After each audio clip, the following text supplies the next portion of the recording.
Shalom teman-teman, selamat pagi semuanya. Kembali lagi bertemu dengan aku, Karin, di Renungan Pagi Life for God. Pada hari ini aku ingin mengajak kalian untuk membaca dalam Efesus 2 ayat 1-10. Di sini aku akan membacakan ayat 1 dan 2 saja. Untuk kelanjutannya kalian bisa membaca pribadi lepas pribadi. Begini bunyi firman Tuhan. Kamu dahulu sudah mati karena pelanggaran-pelanggaran dan dosa-dosamu. Kamu hidup di dalam karena kamu mengikuti jalan di dunia ini. Karena kamu mentaati penguasa kerajaan angkasa, yaitu roh yang sekarang sedang bekerja di antara orang-orang durhaka.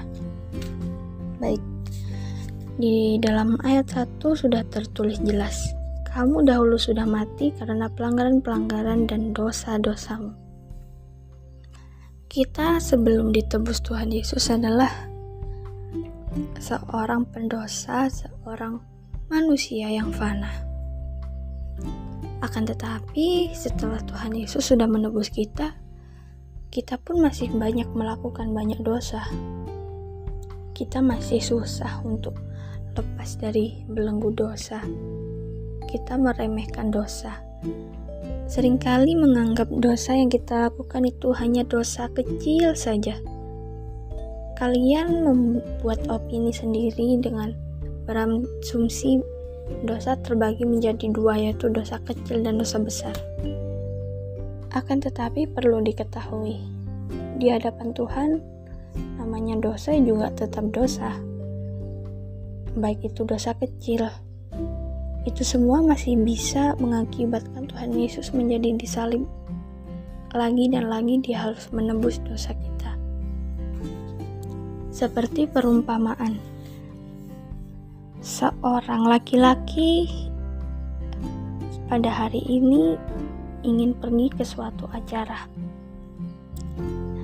dan di acara itu orang ini harus berpakaian dan berpenampilan rapi.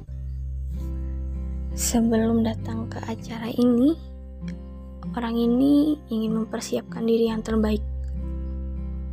Awalnya dia ingin mandi, membersihkan segala badannya, ini tuh dan segala hal yang kiranya membuat ia tampil perfect di acaranya nanti. Saat ia mau mandi, ia pergi ke kamar mandi dan ia melihat bahwa kamar mandinya sudah kering dan tidak ada air bersih sama sekali. Dengan terpaksa dia harus pergi ke toilet umum, ke kamar mandi umum untuk menumpang mandi. Akan tetapi apabila ia menumpang mandi di kamar mandi umum, dia harus membayar sebesar Rp2.000. Akan tetapi pada keadaan saat ini dia tidak mempunyai uang sepeser pun. Lalu ia bergegas pergi ke toko tetangganya. Niatnya dia ingin meminjam uang pada tetangganya yang berjualan ini. Saat setibanya dia di toko, dia melihat toko itu sepi dan tidak ada siapapun di sana. Dia melihat laci yang terbuka dan tidak terkunci. Lalu ia melihat keadaan sekitarnya, apakah ada orang yang mengawasinya atau tidak. Lalu ia melihat banyak sekali uang di sana. Akan tetapi dia hanya mengambil 2.000. Dalam hatinya dia berkata, aku gak apa-apa lah, aku kan cuma ambil 2.000. Aku tidak mengambil ratusan ribu yang ada di sini. Jadi gak apa-apa dong, dosa kecil berarti ini. Lalu dia mengambil uang 2.000 itu, lalu dia pergi. Setelah dia selesai mandi dan membayar menggunakan uang itu tadi, dalam hatinya ada rasa yang sangat mengganjal. Dia dihantui rasa gelisah terus-menerus. Padahal dalam anggapan dia hanya melakukan dosa kecil dengan hanya mengambil uang 2.000. Dari cerita ini kita bisa menyimpulkan, apapun dosa kesalahan kita, besar kecil itu tidak penting. Mau kecil mau besar itu tetaplah dosa. Mau itu sepele atau tidak penting pun itu tetap dosa. Perlu kalian ketahui, dosa membuat hidup kita tidak tenang. Yang harusnya sebenarnya dimurkahi adalah kita. Yang harus disalibkan itu sebenarnya kita. Tapi kenapa kita tidak disalib? Itu tertulis jelas dalam ayat 4. Tetapi Allah yang kaya dengan rahmat oleh karena kasih-Nya yang besar yang dilimpahkannya kepada kita. Kita harusnya bangga punya Tuhan seperti Tuhan Yesus, di mana Ia mau menebus dosa kita. Segala dosa kesalahan yang kita anggap itu semua tuh sepele. Kita ini adalah makhluk yang beruntung, kita diselamatkan cuma-cuma, kita tanpa membayar sepeser pun. Tapi semuanya itu berbalik lagi sama kita. Meskipun Tuhan sudah mengasihi kita, sudah menyelamatkan kita, apakah kita percaya kalau Ia benar-benar menyelamatkan kita? Apakah kita percaya kalau Tuhan Yesus hadir dalam hidup kita? Banyak perbuatan baik tapi tidak beriman, itu semua percuma. Karena semua hal di dunia ini tuh gak bisa kita lakukan dengan usaha kita sendiri. Semua bisa memang secara manusiawi. Secara manusiawi memang mudah. Akan tetapi hasilnya sangat-sangat buruk. Sangat-sangat tidak memuaskan.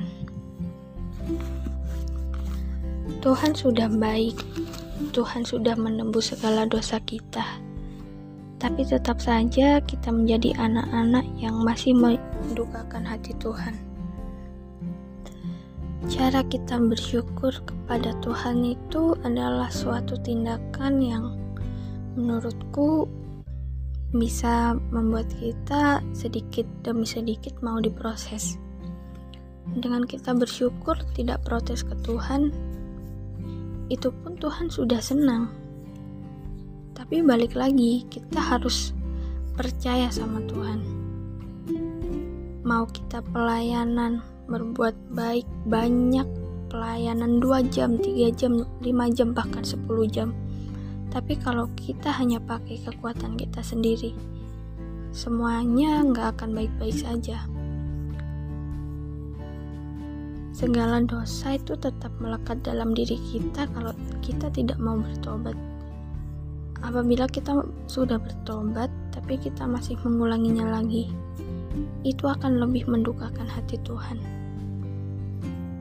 Seperti dikatakan di ayat 9 dan 10. Itu bukan hasil pekerjaanmu, jangan ada orang yang memegahkan diri. Karena kita ini buatan Allah, diciptakan dalam Kristus Yesus untuk melakukan pekerjaan baik yang dipersiapkan Allah sebelumnya. Ia mau supaya kita hidup di dalamnya. Ini adalah poin penting di ayat 10. Kita dahulu adalah seorang manusia yang penuh dengan dosa, mati secara rohani. Akan tetapi dengan rasa iman percaya kita, Tuhan menyelamatkan kita. Dan kita dipakai Tuhan sebagai pekerjaan yang baik, sebagai seorang yang melakukan pekerjaan yang menjadi terang dan berkat bagi sesama kita. Jadi ingat, mau dosa kecil, besar, sedang, apapun itu, yang namanya dosa juga tetap dosa. Kita tidak boleh melakukan apa-apa dengan kekuatan kita sendiri. Ingat, kita masih punya Tuhan.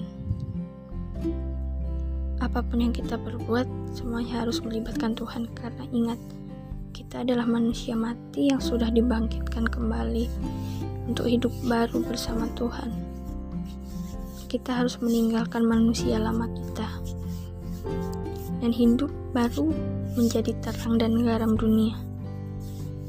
Ingat, pekerjaan baik adalah pekerjaan yang dilakukan bersama Tuhan, dan semuanya diawali dengan pertobatan dan pengakuan dosa. Baik teman-teman, jadi ini renungan kita pada pagi hari ini. Mari kita tutup dengan doa.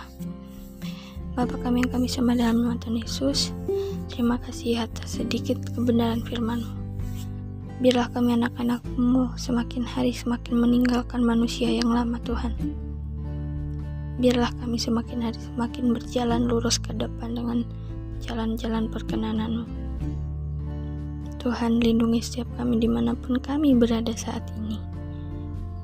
Beri roh takut akan Engkau atas kami. Lindungi setiap kami Tuhan. Kau tutup bungkus kami. Kau menyembunyikan kami di belakang salib. Biarlah apa yang kami lakukan menunjukkan bahwa Engkau ada dalam kehidupan kami. Tuhan, kami menyerahkan teman-teman kami dimanapun kami berada. Apapun pekerjaan aktivitasnya, Engkau sendiri yang memberkati. Inilah doa dan saran kami hanya dalam nama Tuhan Yesus Kristus. Haleluya, amin.